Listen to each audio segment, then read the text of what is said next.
તો હાલો ગુજરાતી મિત્રો, તો અમે જોઈએ આ મૂવી લોકાહા મૂવી ચેપ્ટર 1 મૂવી.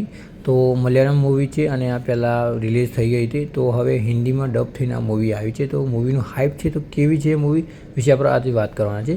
તો આ મૂવી મલયાલમ ઇન્ડસ્ટ્રીથી મૂવી આવી છે. ત્યાંથી પણ ઘણી સ્મોલ બજેટમાં ઘણા લોકો આવી પિક્ચર લાવે છે ને કે બુકો મચાવી નાખે છે. હાલ બોલિવૂડની પણ એવી મૂવી જે 400 જાય છે, 500 કરોડ રૂપિયા બનાવીને પણ મૂવી બહુ સારું કામ નહીં કરતું. એવું આ મૂવી ખાલી 30 કરોડ રૂપિયામાં પબ્લિકનું દિલ બહુ જીતી નાખ્યું છે. આ મૂવી સુપર હીરોનો બેઝ છે, જેમાં છોકરો નહીં પણ છોકરી લેડી સુપર હીરો બતાવે છે અને એનું પાસ્ટ પણ તમને બતાવવામાં આવે છે, જે મૂવીના અંદર બતાવે છે. જો કહાની વધારે કહેવા જાય ને તો રિવીલ થઈ જાય છે, એટલે થિયેટરમાં આ મૂવી તમે એક્સપિરિયન્સ કરશો ને તો જોવાની મજા આવશે. મૂવીની વાત કરીએ તો દુલકર સલમાનની આ મૂવીનું પ્રોડ્યુસન કર્યું છે. એટલે પ્રોડ્યુસર મને બનાવી છે, એમાં પૈસા ખર્ચ્યા છે, એટલે મૂવી બહુ સારી છે. એના અંદર એના શું કે નહીં એ તો તમે મૂવીમાં જઈને જોઈ આવજો, પછી મને કશું કહેતા નહીં. તો વાત કરીએ કે મૂવીમાં ચંદ્રા નામની છોકરી હોય છે અને 3 છોકરા હોય છે, સની અને એના 2 ભાઈબંધ. તો થોડી કોમેડી, લવ એંગલ અને પછી સુપર હીરોનું જે આવશે ને એ જોવા મળશે. પહેલાં હાફમાં થોડું આમ સ્લો રહે છે અને પછી જેવું ઇન્ટરવલ પછી એના પછી મૂવી જમ્પ બહુ મારે છે, એટલે બહુ તેજીથી દોડે છે. એટલે મૂવીની અંદર એ બતાવે છે. અને અંદર મૂવીના અંદર એક કાસ્ટ એવો છે કે જે એક્ટર તમે લગભગ તમે જોયો છે, આપણે લિયો મૂવીના અંદર. તો ભાઈ અંદર છે એનું ભાઈ આ માણસ કેવો છે ભાઈ, એનું જોઈએ ને તો એને બીક લાગે છે. એ માણસ પણ અંદર છે, પોલીસવાળો બતાવે છે.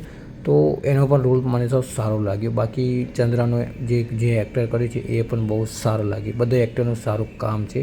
સ્ટોરી લાઇન બહુ સારી છે, સુપર હીરોની છે મૂવી. અને જે સની છે આ ચંદ્રા પર લવ એંગલ કરવા જાય છે, પછી એના પાછળ પડે છે, પછી ખબર પડે કે ચંદ્રા કોણ છે. તમે મૂવીના અંદર તમે જોશો ને તો જ તમને ખબર પડશે. જો કહાની વધારે હું ના કહી શકું. બાકી અને આ મૂવી લગભગ આજે જો હું વિડીયો બનાવું તો એના પહેલાં 210 કરોડ રૂપિયા તો મૂવી કમાણી કરી નાખી છે.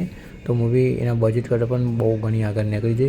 અને આ મૂવીનો યુનિવર્સ આખી આવવાનું છે કે એના લગભગ 5 તો 4 ભાગ બધા કહું એટલા આવવાના છે.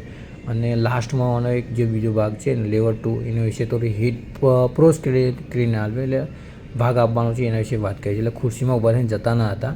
બાકી ઓવરઓલ જોઈએ ને તો સ્ટોરી લાઇન બહુ સારી છે. એક્ટર બધા બહુ સારું કામ કર્યું છે. થોડા એક એક્ટર જે છે કયા ટાઈમે કેવા ઉપયોગ કરે એ પણ જોવા તમને મળશે. બાકી બધું સારું છે ભાઈ.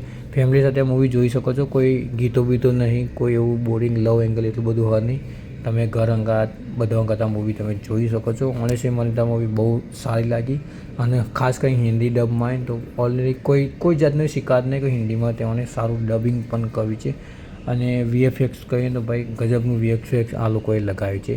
એક સ્મોલ બજેટ મૂવી આટલું બધું હાઇપ કરે એટલે વિચારો 30 કરોડ અને 210 કરોડ કમાણી કરી નાખી. એટલે મૂવી સારી છે અને એનું બજેટ પણ મૂવીએ કાઢી નાખ્યું. ઓલરેડી જોયું ને તો મૂવી મને તો બહુ સારી લાગી.